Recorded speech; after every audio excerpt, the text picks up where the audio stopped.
Halo semua, saat ini saya akan membagikan bagaimana caranya kita melakukan asuhan keperawatan pada anak dengan invaginasi.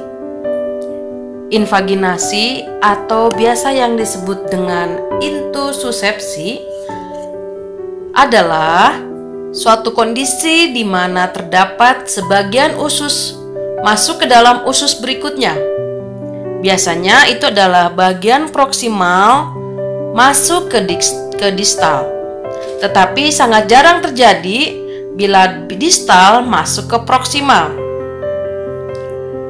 Bagian usus yang masuk itu disebut intussuseptum dan bagian yang menerima disebut intussuscipiens.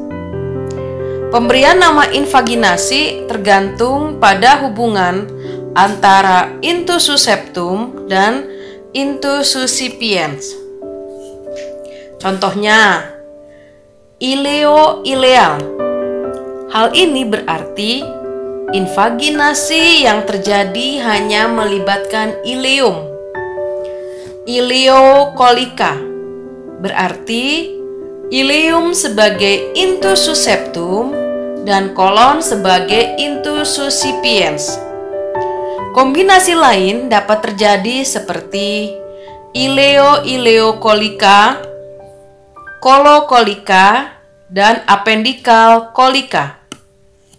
Ileokolika yang paling banyak ditemukan itu sebesar 75%. Sedangkan ileo-ileokolika itu hanya 15%, lain-lain 10%. Paling jarang terjadi itu adalah tipe apendikal kolika. Adapun insiden dan prevalensi dari kejadian invaginasi ini adalah anak-anak yang mengalami invaginasi kebanyakan ditemukan pada kelompok umur 2 sampai dengan 12 bulan dan lebih banyak pada anak laki-laki. Prevalensi penyakit diperkirakan 1 sampai dengan 2 penderita di antara 1000 kelahiran hidup. Anak lelaki dikatakan lagi lebih banyak mengalami invaginasi daripada perempuan, itu sekitar 3:1. Bayi yang terkena invaginasi biasanya itu adalah bayi yang sehat, menetes yang baik, memiliki gizi baik, dan dalam pertumbuhan yang optimal. Diare dan invaginasi dihubungkan dengan infeksi virus karena pada pemeriksaan tinja dan kelenjar limfa mesenterium terdapat adenovirus bersama-sama invaginasi. Invaginasi yang terjadi pada umur lebih dari 2 tahun biasanya disertai adanya divertical Meckel, polip, hemangioma, dan limfosarkoma. Infeksi parasit sering juga menyertai invaginasi pada anak yang lebih besar usianya. Etiologi atau penyebab dari invaginasi ini sampai detik ini belum diketahui atau biasa kita sebut dengan idiopatik. Tetapi beberapa teori menghubungkan terjadinya invaginasi karena gangguan peristaltik. Berdasarkan hasil penelitian didapatkan 10% didahului oleh pemberian makanan padat atau sebelumnya terjadi kejadian diare sehingga mengakibatkan terjadinya invaginasi. Adapun tanda gejala ataupun manifestasi klinik dari invaginasi, kita akan melihat dalam waktu 3 sampai dengan 24 jam setelah terjadi invaginasi. Gejala yang terlihat sebagai tanda-tanda obstruksi usus yaitu anak akan mengeluh nyeri perut dan biasanya ini sifatnya mendadak setiap 15 sampai dengan 30 menit dengan durasi waktu 1 sampai dengan 2 menit. Bayi terlihat sehat bila sedang tidak mengalami nyeri. Lalu akan terlihat lagi perut bayi berbentuk skapoid. Berbentuk skapoid itu bagaimana perutnya akan teraba ada massa. Pada anak dengan usia lebih dari 2 tahun, nyeri perut merupakan gejala yang menyolok. Biasanya kita akan menanyakan kepada orang tua saat kapan bayi menangis dengan amat sangat, di situ terjadi invaginasi. Lalu tanda gejala yang lain yang kita dapatkan adalah muntah. Karena pada bayi kecil atau bayi-bayi prematur ini merupakan gejala pertama. Lalu kita akan melihat adanya perdarahan pada fesesnya atau pada kotorannya. Muntah yang tadinya awalnya berisi sisa-sisa makanan yang ada dalam lambung, kemudian berisi empedu. Muntah yang terjadi pada 3 jam pertama pada saat si bayi mengalami invaginasi. Lalu gejala muntah lebih sering pada invaginasi usus halus bagian atas jejunum dan ileum daripada ileokolika. Setelah serangan nyeri atau kolik yang pertama, feses itu akan bersifat normal. Kemudian disusul oleh defekasi darah bercampur lendir atau kita sebut current jelly stool yang berasal dari intussus septum yang terbendung, tertekan, atau sesudah mengalami strangulasi. Bila invaginasi disertai strangulasi, harus waspada kemungkinan terjadinya peritonitis setelah perforasi.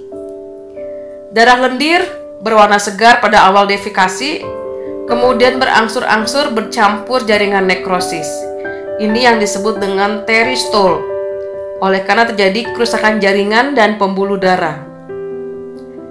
Pada pemeriksaan fisik pada pasien dengan invaginasi, biasanya akan teraba pada perut teraba sausage shape pada 24% penderita. Suatu massa dengan lekukan dan posisinya mengikuti garis usus kolon ascendens sampai ke sigmoid dan rektum. Massa tumor sukar diraba bila berada di belakang hati atau liver atau pada dinding usus yang tegang. Pada saat dilakukan perkusi pada tempat invaginasi, terkesan adanya suatu rongga kosong. Lalu pada saat auskultasi, bising usus terdengar meninggi selama nyeri dan menjadi normal kembali di luar daripada serangan nyeri. Pada saat dilakukan colok dubur, memperlihatkan darah lendir dan kadang-kadang teraba pseudoporsio bila invaginasi sudah mencapai rektosigmoid. Pada hasil tes diagnostik akan dilakukan dengan melakukan pemeriksaan ronsen dengan enema barium untuk memastikan terjadinya invaginasi. Foto polos perut dibuat dalam 2 arah, yaitu posisi supine dan lateral dekubitus kiri. Posisi lateral dekubitus kiri ialah posisi penderita yang dibaringkan dengan bagian kiri di atas meja dan sinar dari arah mendatar. Dengan posisi ini, selain untuk mengetahui invaginasi, juga dapat mendeteksi adanya perforasi. Lalu, tes diagnostik lainnya yang bisa dilakukan adalah gambaran X-ray pada invaginasi ileokoekal, di mana hasilnya akan memperlihatkan adanya daerah bebas udara yang fossa iliaka kanan karena terisi massa. Pada invaginasi tindak lanjut kelihatan air fluid level, yaitu satu kondisi di mana kadar daripada udara yang ada di dalam usus. Penata laksanaan atau mungkin tindakan yang harus dilakukan pada bayi atau anak yang mengalami invaginasi adalah klien dipuasakan, tetapi jangan lupakan untuk pemberian cairan intravena. Lalu dilakukan reposisi usus, itu tergantung pada keadaan penderita. Reposisi dilakukan dengan operasi atau juga dengan barium enema. Operasi dini tanpa terapi barium dikerjakan bila terjadi perforasi. peritonitis, dan tanda-tanda obstruksi. Keadaan ini biasanya pada invaginasi yang sudah berlangsung 48 jam, juga pada kasus-kasus relapse. Reseksi usus dilakukan jika aliran darah tidak dapat pulih kembali. Sekian dari saya. Semoga ini dapat membantu teman-teman semua dalam memberikan asuhan keperawatan pada anak dengan invaginasi atau intussusepsi. Terima kasih.